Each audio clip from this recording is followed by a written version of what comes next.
Je vais vous dire une chose qui va faire hurler la moitié des patrons. Quand un A-player postule chez moi, je réfléchis à 2 fois avant de dire oui. Oui, le profil brillant, le CV parfait, la star, celui que tout le monde s'arrache. Eh bien, je m'en méfie. Parce que j'ai compris un truc en construisant plus de 120 studios à travers la France. Les meilleurs sur le papier sont souvent les plus chers à payer et les premiers à partir. Aujourd'hui, je vais vous expliquer pourquoi je préfère un profil solide, loyal et bien outillé à une star qui vous quitte au premier meilleur salaire. On vous répète la même chose partout. Entourez-vous des meilleurs, recrutez des A-players. Votre équipe, c'est votre entreprise. Sur le principe, personne ne peut être contre. Mais dans la vraie vie, chez un entrepreneur de business physique, cette obsession des A-players crée un piège. Un piège qui coûte cher, un piège qui fragilise, un piège dont on ne parle jamais. Aujourd'hui, je vais vous montrer ce que j'ai compris en recrutant, en formant et en voyant partir beaucoup de monde. Pourquoi la course aux A-players est un pari risqué. Pourquoi un profil correct bien accompagné peut faire mieux. Et pourquoi, au fond, ce n'est pas la personne qui fait la performance. Alors restez bien jusqu'à la fin, la partie 4 va à l'encontre de tout ce qu'on vous a appris sur le recrutement. 2 mots sur d'où je parle. J'ai cofondé Bodit, monté à plus de 120 centres, revendu à un groupe allemand. Je suis également multi-franchisé de la Zero Stop. Alors ce que je vous dis, ce n'est pas une théorie LinkedIn. On y va. Le mythe du A-player. Commençons par définir le personnage. Un A-player, c'est le profil d'exception. Ultra compétent, autonome, ambitieux, performant tout de suite. Sur le papier, c'est le rêve. Et je comprends l'attrait. Vous êtes débordé, vous voulez quelqu'un qui règle les problèmes sans vous, alors vous cherchez le plus fort. Mais voilà ce qu'on ne vous dit pas. Un A-player, ça vient avec 3 factures cachées. La première, c'est le prix. Un vrai A-player connaît sa valeur. Il la négocie et il la renégocie.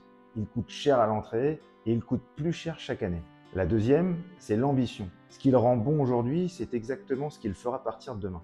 Un profil ambitieux cherche toujours le prochain sommet, et le prochain sommet, il se trouve rarement chez vous. Vous n'êtes pas une destination pour lui, vous êtes seulement une étape. La troisième, c'est la dépendance. Quand une personne brillante tient un poste clé, votre business se met à reposer sur elle. Elle connaît vos clients, elle connaît vos process, elle connaît vos failles. Et le jour où elle part, elle emporte une partie de votre machine avec elle. Vous n'avez pas recruté un collaborateur, vous avez loué une dépendance. Pourquoi les meilleurs sont vous? Il faut regarder la réalité en face. Un A-player ne vous quitte pas parce qu'il est déloyal, il vous quitte parce qu'il est cohérent. Vous l'avez recruté pour son ambition le pousse à monter. Le jour où quelqu'un lui offre un plus gros défi ou un meilleur salaire, il part. Ce n'est pas une trahison, c'est de la logique. Le problème, ce n'est pas lui. Le problème, c'est d'avoir bâti votre stabilité sur quelqu'un qui par nature ne reste pas. Une entreprise qui dépend de ses stars n'est pas solide, elle est en sursis. Et je vais anticiper l'objection. Mais Patrick, un A-player, ça tire toute l'équipe vers le haut. Parfois oui, et parfois c'est l'inverse. Une star qui sait qu'elle est indispensable finit souvent par imposer ses conditions. Elle décide de son rythme, de ses règles, de son humeur. Et le reste de l'équipe s'adapte à elle au lieu de s'adapter au système. Vous avez cru recruter un moteur, en fait vous avez installé un roi. Et le jour où le roi s'en va, ce n'est pas un poste que vous perdez. C'est un équilibre entier qui s'effondre. Et le coût de ce départ, personne ne le calcule vraiment. Il y a le recrutement à refaire, il y a la formation à recommencer, il y a le trou pendant que le poste est vide, il y a l'énergie mentale, la vôtre. Faisons le calcul ensemble une seconde. Un départ, ce n'est pas juste un salaire à remplacer, c'est des semaines de recrutement, c'est des mois avant que le remplaçant soit vraiment opérationnel. Pendant tout ce temps, le poste il tourne au ralenti. Et si vous misez tout sur des profils qui par nature ne s'installent pas, vous recommencez ce cycle encore et encore. Vous n'avancez pas, vous rebouchez juste des trous. Un business qui recrute des stars en série ressemble à un seau percé qu'on n'arrête jamais de remplir. Et pendant que vous remplissez, vos concurrents, eux, ils construisent. On résume ce qu'on a vu jusqu'ici. Premièrement, le A-player coûte cher et il part parce que son ambition le pousse ailleurs. Deuxièmement, quand votre business repose sur une star, son départ emporte une partie de la machine avec lui. Maintenant, la partie que personne n'aborde. Ce qui se passe quand vous faites l'inverse. Quand vous misez sur un profil solide et loyal et que vous lui donnez les bons outils. Le profil que tout le monde sous-estime. Attention, soyons précis. Je ne dis pas de recruter des incompétents. Je dis d'arrêter de confondre le talent brut et la valeur réelle pour votre système. Ce que je cherche, moi, c'est autre chose. Une bonne personne, fiable, honnête, qui a envie d'apprendre. De bons soft skills. Parce que les compétences techniques, ça se transmet. La fiabilité, l'attitude, l'envie, ça ne se forme pas. C'est là ou ce n'est pas là. Un savoir-faire, je peux vous l'apprendre en quelques semaines. Le sérieux et le respect client, non. Ça se voit dès le premier jour et ça ne se change plus. Et aujourd'hui, il se passe quelque chose d'énorme. Pendant des années, l'écart entre un profil moyen et un profil brillant était un gouffre. Aujourd'hui, cet écart il se réduit.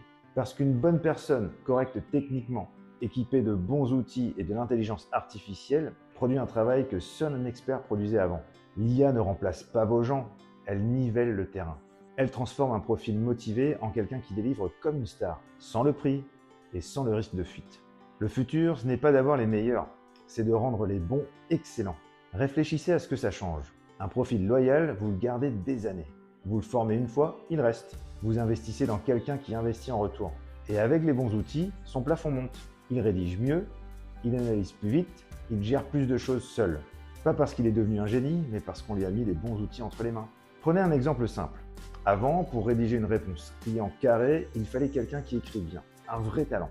Aujourd'hui, une personne appliquée avec un bon outil et un bon cadre sort exactement la même réponse en 2 minutes et souvent même mieux rédigée. Avant, pour analyser vos chiffres du mois, il fallait un profil à l'aise avec les données. Aujourd'hui, une personne sérieuse pose la bonne question à la machine et lit le résultat. Alors je ne dis pas que l'outil fait tout, je dis que l'outil efface l'écart de compétences pures. Ce qui reste, ce qui compte encore, c'est ce que la machine ne fait pas. La fiabilité, le jugement, la relation humaine, l'envie de bien faire. Exactement ce que vous ne pouvez pas former et exactement ce qu'un bon profil loyal a déjà. Vous ne subissez plus le marché des stars, vous fabriquez votre performance en interne. C'est plus lent au début, mais c'est beaucoup plus solide dans le temps. Et il y a un effet que personne ne voit venir. Une personne loyale que vous formez pendant des années, elle finit par connaître votre business mieux que n'importe quelle star débauchée. Elle a vu passer les saisons, elle a vu les erreurs, les crises, les bons coups, et elle a une mémoire que l'argent ne rachète pas. La star, vous la payez pour ce qu'elle sait déjà. La personne fidèle, elle apprend ce que vous savez. Au bout de quelques années, ce n'est plus un profil correct, c'est un pilier. Et un pilier, eh bien, ça ne se débauche pas avec une prime. On me dit parfois, oui, mais un profil correct, c'est moins impressionnant. Et je réponds toujours la même chose. Je ne cherche pas à impressionner, je cherche à ce que mon business tourne quand je ne suis pas là. Et là, on arrive au vrai sujet. Le débat A-player contre le profil correct. C'est déjà mal posé. Parce que la vraie question n'est pas qui, mais la vraie question c'est quoi. Qu'est-ce qui fait tourner votre business? Si la réponse c'est les meilleurs éléments, alors vous êtes fragile. Le jour où ils partent, tout vacille. Si la réponse c'est mon système, là c'est du solide. Attention, ne vous méprenez pas, ça ne veut pas dire que les gens sont interchangeables. Au contraire, ça veut simplement dire que vous protégez vos gens en ne les mettant pas sous une pression impossible à tenir. Une bonne personne dans un bon système réussit sans avoir à être un héros. Elle a un cadre, des outils, un rôle clair. Elle peut faire du bon travail sans se cramer. C'est ça la vraie fidélité que vous leur devez. Chez Bodit, avec plus de 120 centres, je peux vous garantir une chose. Ça n'a jamais reposé sur une poignée de génie. Ça a reposé sur un système, des process clairs, des rôles définis, des outils qui font gros du travail. Un système dans lequel une bonne personne, même sans être une star, peut délivrer un résultat régulier. Pensez à une grande chaîne que vous connaissez, un fast-food, une salle de sport, un réseau de franchise. Croyez-vous vraiment qu'ils recrutent les meilleurs du marché à chaque poste? Bien sûr que non. Ils recrutent des gens normaux, ils les mettent dans un système tellement bien construit que le résultat est le même à chaque point de vente. Le café a le même goût à Paris et à Marseille, pas parce qu'il y a un génie derrière la machine, mais parce qu'il y a un process derrière la machine. Et c'est ça la vraie leçon de la duplication. La performance ne vient pas de la personne, elle vient de ce qu'on a construit autour de la personne. C'est ça la méthode profit. Ce n'est pas la chasse au talent rare, c'est la construction d'une machine où la performance vient du process, pas de la dépendance à un individu brillant. Une star dans le chaos sera toujours battue par une équipe solide dans un bon système. Alors, est-ce que je dis de ne jamais recruter un A-player? Non. Il y a un cas où ça vaut le coup, quand votre business est déjà solide, quand votre business tourne déjà sans dépendre de personne. Là et seulement là, un A-player devient un accélérateur, pas une béquille. Parce que s'il part, vous ne vous effondrez pas. Vous aviez déjà une base qui tient sans lui. Vous voyez la différence? L'erreur, ce n'est pas de recruter un A-player, l'erreur, c'est d'en faire votre fondation.